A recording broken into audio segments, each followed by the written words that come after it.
am creating vector named as v1, and after that I will use this symbol, and I have put C over here and then 5. Now let's execute this. Can anyone tell me why I have what is the purpose of these things? Yes?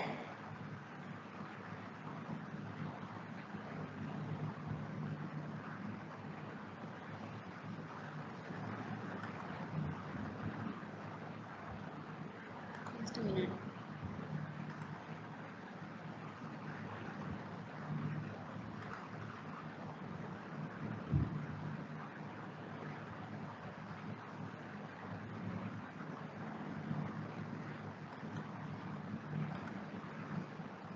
Now here you can see what is happening in this case. It says I have created a vector named as v1, and just like we use this operator in C++ programming or any object-oriented programming language, this is reverse of that this operator. We use less than sign, then hyphen, then C, and this C stands for nothing else. It simply stands for concatenation or combining. That is combining the list of elements, and then after that in bracket we define the list of elements. Like let me write the syntax over here. So what we are doing here, we are doing one thing. We write the name of the vector. So vector name. After vector name we use these symbols, and we use this C, and this C stands for C, that stands for concatenation, or you can say combining something. And after this we start the round brackets. After round brackets we write down data items, like data item 1, data item 1, data item 2, then data item 3, and so on. What does it mean? It means if we are specifying a number of data items, then all these data items can be combined or concatenated into a single vector. So here what we have done, we have defined a vector named as v1. Fine. So in this case we have defined the value 5. Now we will check the class of this vector. So if we want to check the class of this vector, we use print.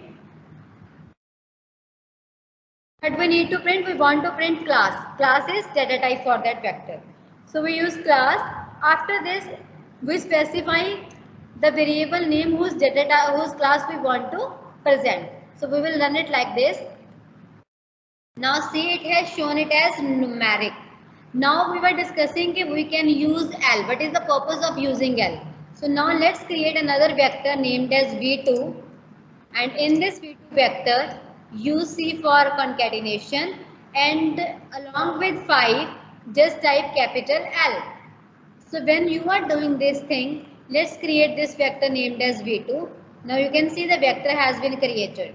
After creating this vector, let's print the class of this vector. So how will we print? We use print class, and then name of the vector is v2. Do that and just run this.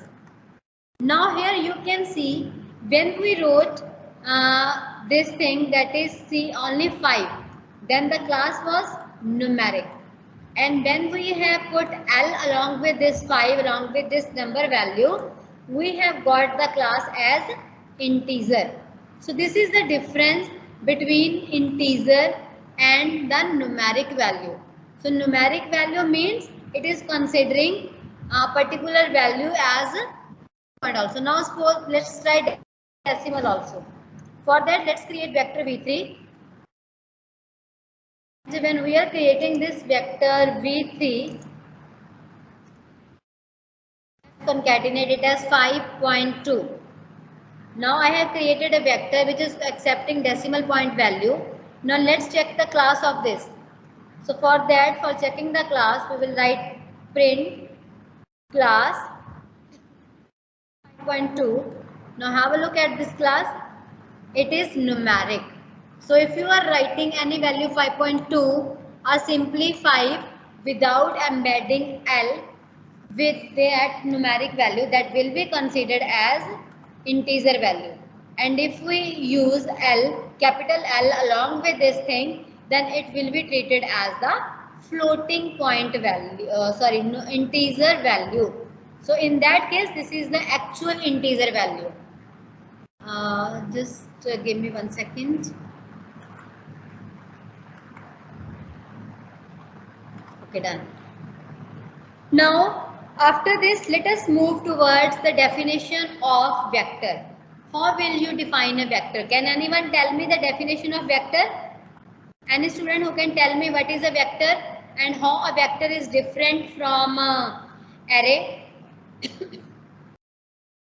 Yes, what is a vector? No one knows? So basically, vector is a collection of similar type of data items. The data items that are of same data type can be combined into one vector.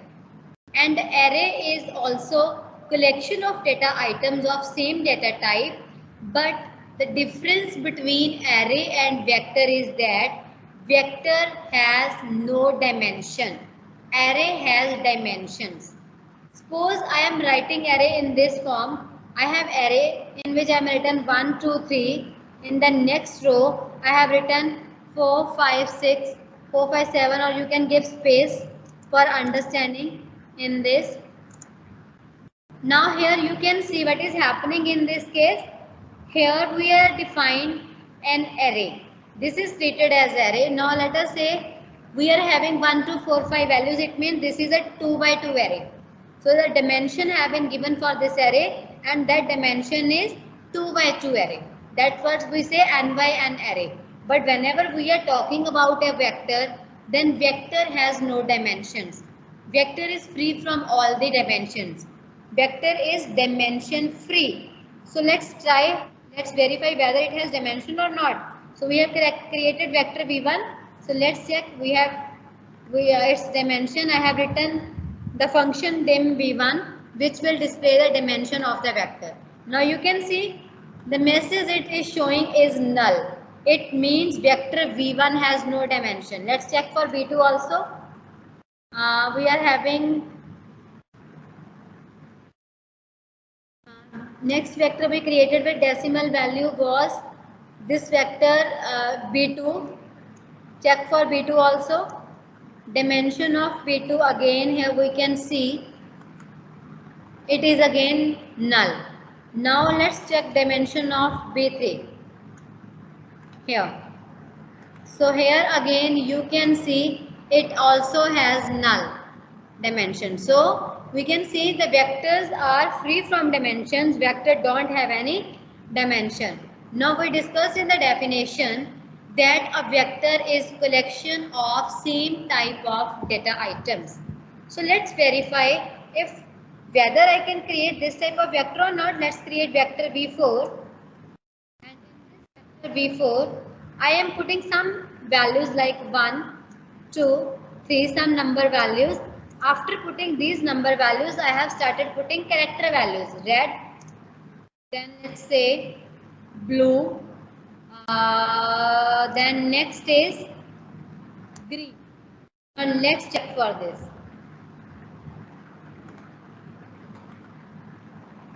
Sorry, I put CO in front of this. Now run this. This is created. Now let's have a look at its class. To the class of a vector, what we can do? We can do this thing. Use print command. Print the class of vector v4. Now run this command. Here you can say we have passed the values 1, 2, 3, which are number values, which is of category number. And for red, blue and green, we are having data type or vector that is of character. But when we have combined these number values along with vector and we have checked its class, it has shown character. So this is known as typecasting. In this you can say in R, this is known as typecasting or you say type conversion.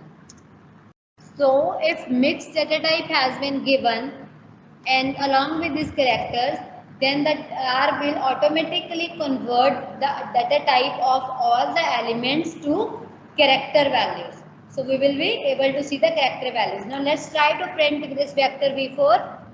Let's see what has happened with vector v4. We print it like this.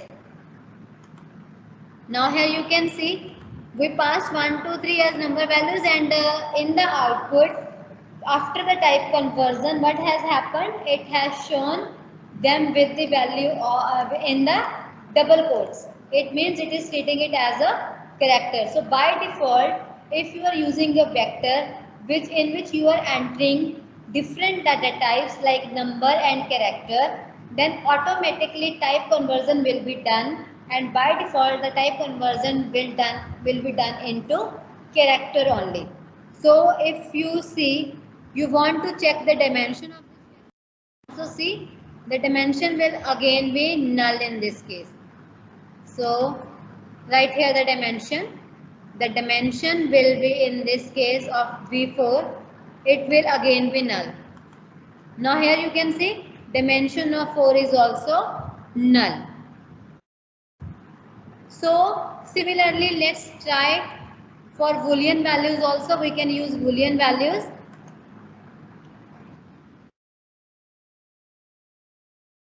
So let's see, I am creating vector v5 and this vector v5 consists of Boolean values. Suppose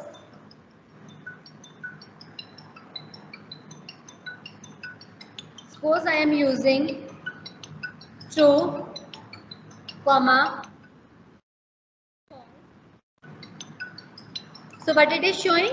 It here we are creating a Boolean value. Yes, beta, what is happening? What do you mean by a Boolean value? What does it mean? Yes, Ayushi, am I audible? Ayushi? Ayushi, are you there?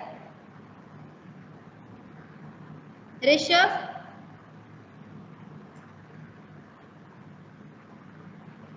Ashutosh?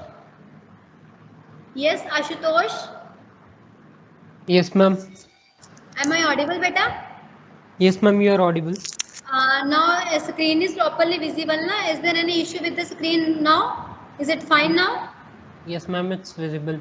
Okay, thank you, beta. Thanks for informing. Thanks for updation. Now see what is happening in this case. We are using vector 5. We are creating vector 5 with the values true and false. So in this case, here we can see v5, see true and false. And now let's see that class type. So to print the class type, we use print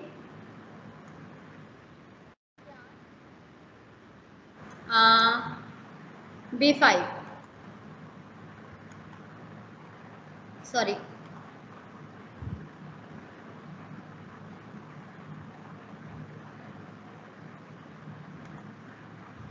Just a minute, error in printing. Okay, v5 object was located. Let me run this command first. Now run this command. Now here you can see vector v5 true and false and then this print class v5 and it is showing logical. So now let's try one more thing. Let's try to change the value t, comma, f. Now this it will not throw any error. But what will happen? The class will again remain Boolean in this case. And then when we try to run this, let's print this. Print the class b5. So when we print this class, you can see the t and f that we passed, it has automatically got converted as true and false into the Boolean values. So this is how we are working in this case. Now suppose we want to do addition of the vectors. We can also do that. For that, let us create vector v7. Vector v7, and in this vector let us pass these values 3, 4, 5. Let's create this vector, v7 vector created. Now let's create another vector v8. Creating this vector, we will put the values 6, 7, 8. We will run it. Now let's create print its result. Let's add. Suppose I have used a function add result, and in this add result what I am doing v7 plus v8. Now let's print the result. Print the vector named as add.result. Let's run this. Now you can see we have got 9, 11 and 13. What has happened? We have performed addition of vector 7 and vector 8, in which 3 is added to 6, we got 9. 4 has been added to 7, we will get 11. And then 5 plus 8, we got 13 in this case. Fine. So this is how we can perform vector addition. Similarly, we can perform vector subtraction also. For that, let us say we are creating a resultant vector named as sub.result. What we can do? We can simply write either v7 minus v8 or v8 minus v7, whatever you want to write. So run this, and after this print the result. It's like this: print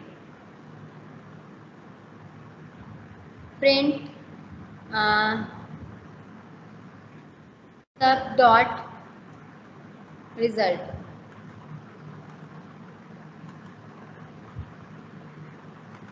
Sorry, sub dot res.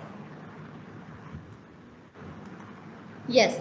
Now you have got, after subtraction you have got minus 3, minus 3, minus 3. The reason behind that is 3 minus 6, it will be minus 3.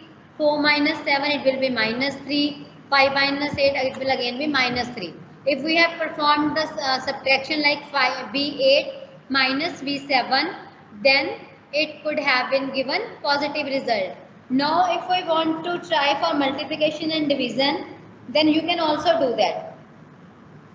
You can try if you are having your RStudio, you can try that.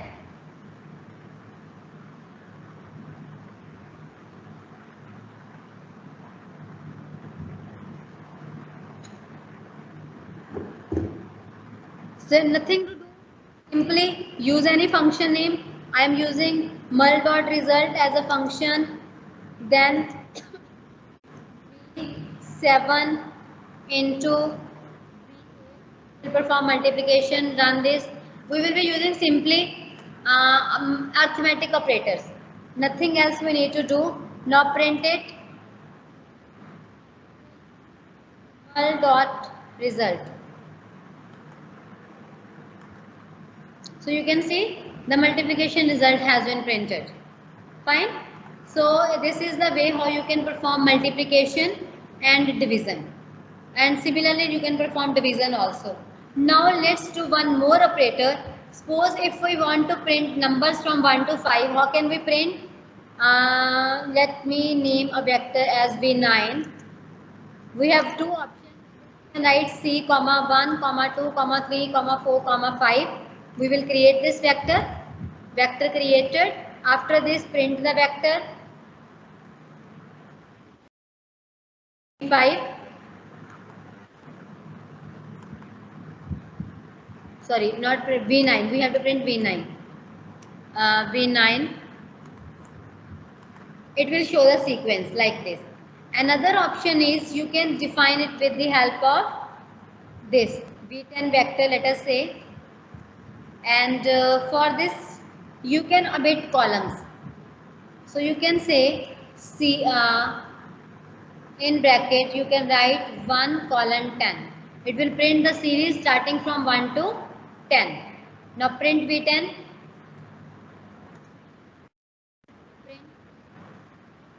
Bracket you will specify V10. Let's print this. Now you can see you need not to if you want to print a series of numbers, you can simply print it with the help of columns, starting value and then the ending value. It will print the sequence. Another option to this thing is if you want to print sequence some other way, we have inbuilt variable, and that variable is known, that variable is the sequence variable, SAQ sequence, and its syntax is firstly you write the keyword sequence, after this you define from value, then you define to value, then you define y value. What does it mean? It means firstly you will write the keyword SCQ, then you will define the starting point, after that the ending value, then y. Now suppose I want to print the same vector like V10. How can I do that? I will simply use hash sequence, not hash, sequence, and then from value I want to start from 1 and I want to print it up to 10. So what will it do? Run this. Now see what is happening. It is printing 1 to 10 and I have skipped this y. I have not passed any value to this parameter y argument, and if I am not passing argument to this y value, by default it will take 1. So by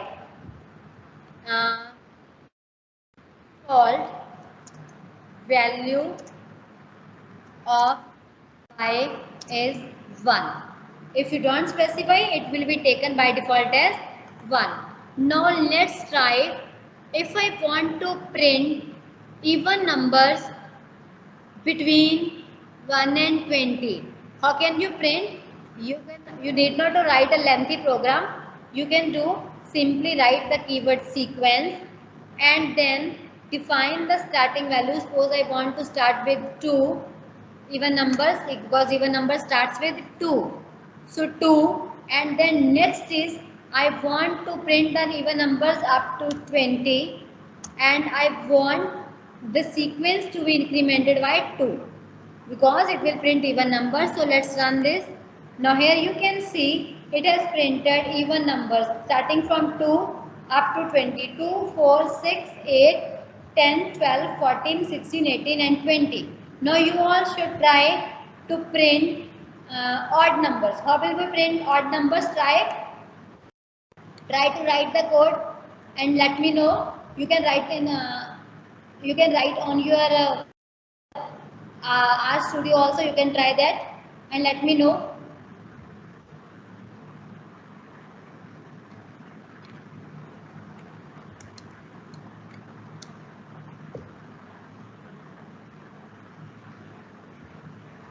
Low.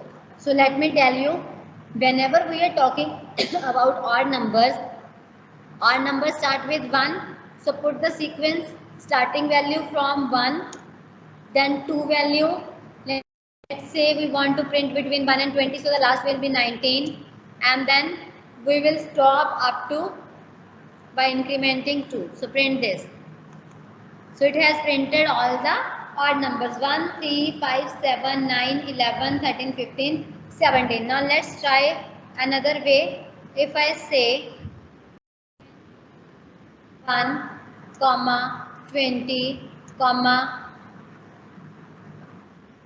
2. So what will happen in this case? Let's see. See, again it has printed the odd numbers between 1 and 20 by using the logic. We have simply defined the logic. We have given the starting value to the sequence, that is 1, and then we have terminated with the last value, that is 20, and then 2. Fine. So this is the way how we are doing with this thing. So this is how we are using sequence. And let's have a look at what we have done till now up to into this lecture. So we have discussed about vectors, and we have sorry, I have skipped this vector, that is complex numbers. Suppose I have created a vector 11 as C, sorry, 3 plus 4 iota. Let's run this. Now let's print the class of this. We have skipped this. Print class of B11. Let's run this. So in this case, this is complex. So vector is also having complex type. So here we have discussed about these things. Have a quick overview of this. So we have checked for true Boolean value, then numeric value, then integer value, complex value, and character value. Now another data type is raw. Let's see how raw is working. So for that, let's take new vector v2.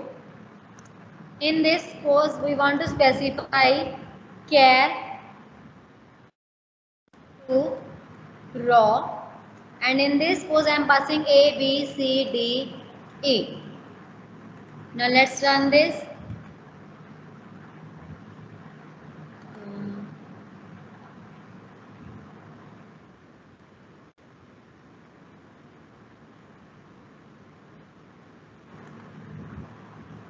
Just a minute.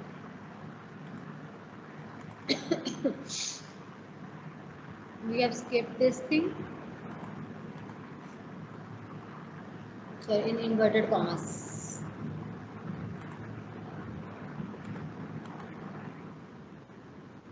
These are the integer values. So we have to specify these values as integers value. So as you can see over here, what is happening, we have taken a string and passed it as a character value, and we are printing raw value for that. So let's run this. So we have run. Now let's check print B12.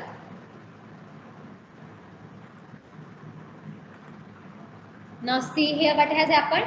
41, 42, 43, 44 and 45. So this A has been given some value, raw value 41, 42, 43, 44, 45. But please remember, these raw values are different from ASCII values.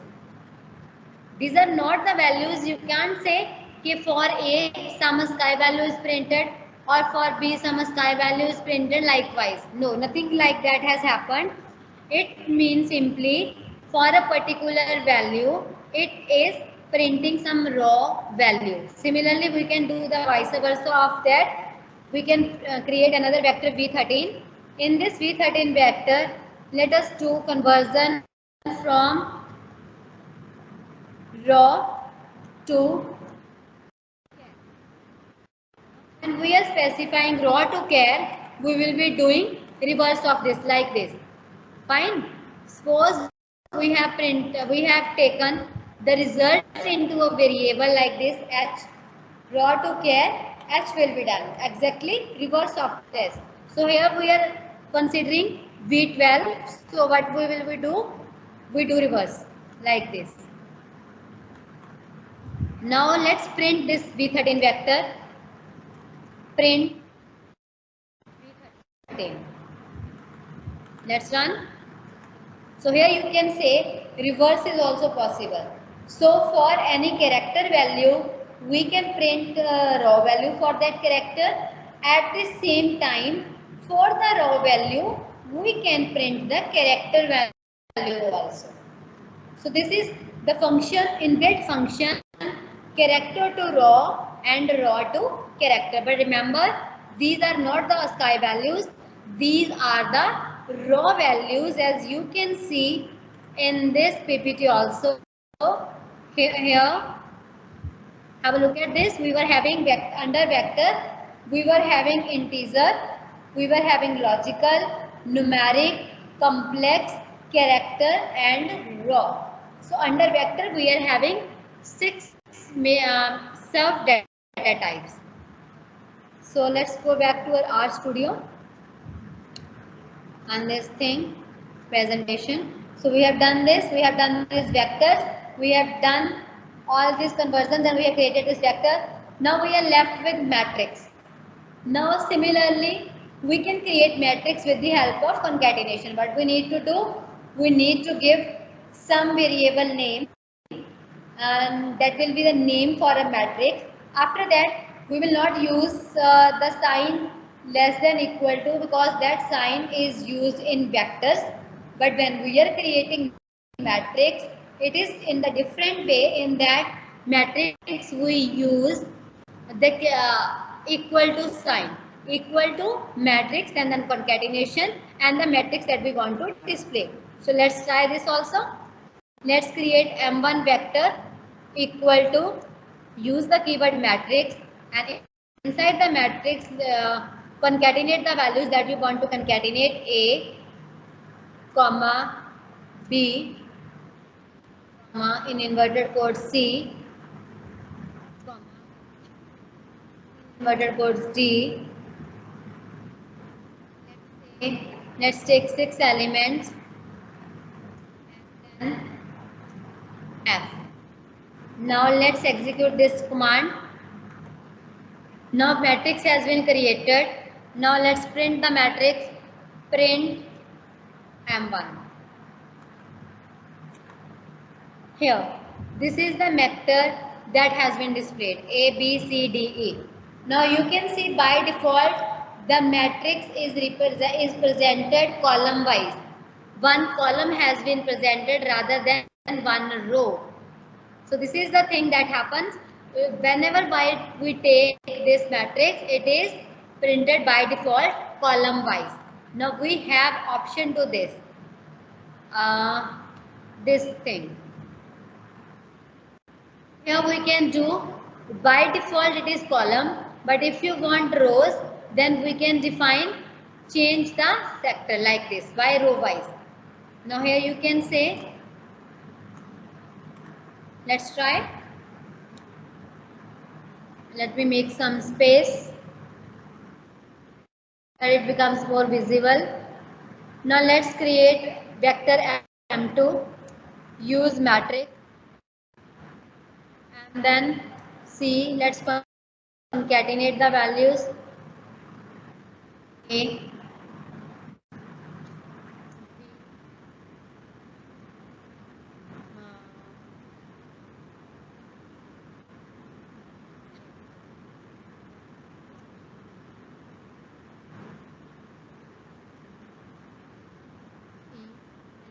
one more value.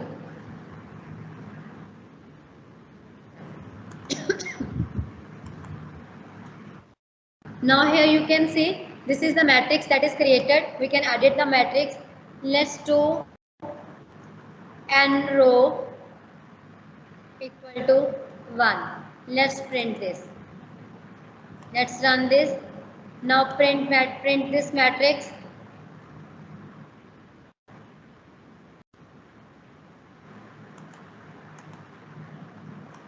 Now see, the matrix has been printed row wise, but if you don't specify the row, then how will we go with it? Then we can specify the column. By default it will be column, but here in this way we can see by default setting can be changed by defining the row. Now suppose I want to change the setting. I want to split the data into 2 rows. What will I do? I will put n row equal to 2. So in this case what is happening, we will run. So run this. Now see the output. Have a look. Now our matrix is split into 2 rows. Similarly, you can split the matrix into 2 columns. Let's try that also.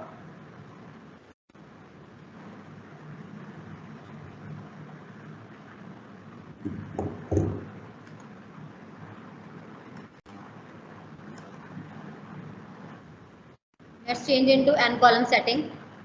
and column equal to 2. Run it. Now print M2.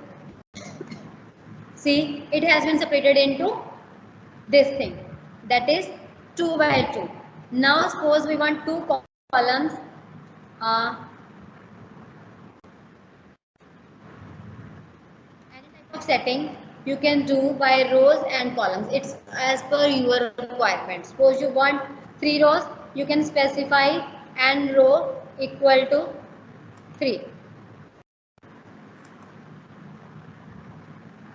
Now print this matrix, this thing. Now this is how you can create a matrix and how you can print the values inside the matrix.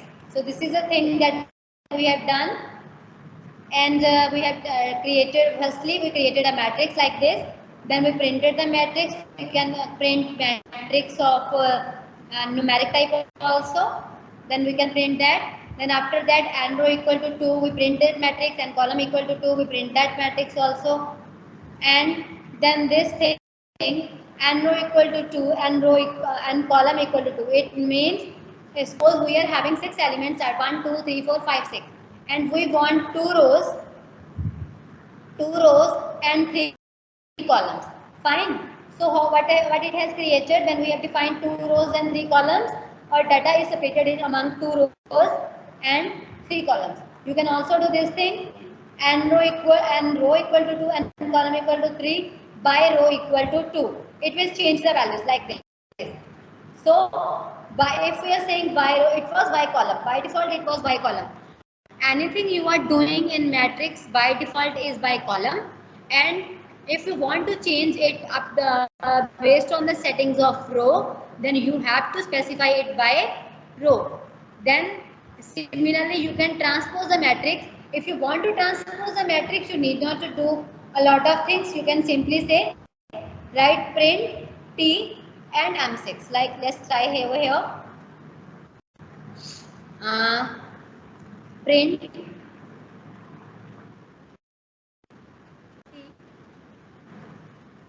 and inside T simply the matrix that is to be transposed. So see, the matrix has been changed. It has been changed. The settings has been changed. Now the column and rows have been swapped. Matrix has been transposed. So like any other high-level object-oriented programming language or a C or C++ like programming languages, you need not to write long code for this transpose purpose. You can simply use the inbuilt function, that is T. So you will do what you need to do. You will write print, then use T, and then use the matrix value to simply transpose the matrix. So this is the easiest way and this is the simplest way. That's why we said our language is easy to understand. And if you are aware about the inbuilt keywords, the number of inbuilt functions are there, it becomes easy to take the values. Just a minute, please don't leave the session, beta. Please wait for a while.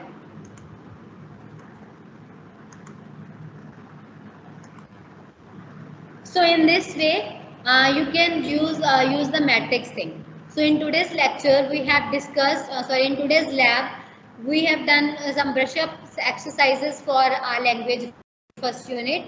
And after that, we have discussed about vectors, all the types of vector, creating the vectors, addition of vectors, multiplication and subtraction and division of vectors.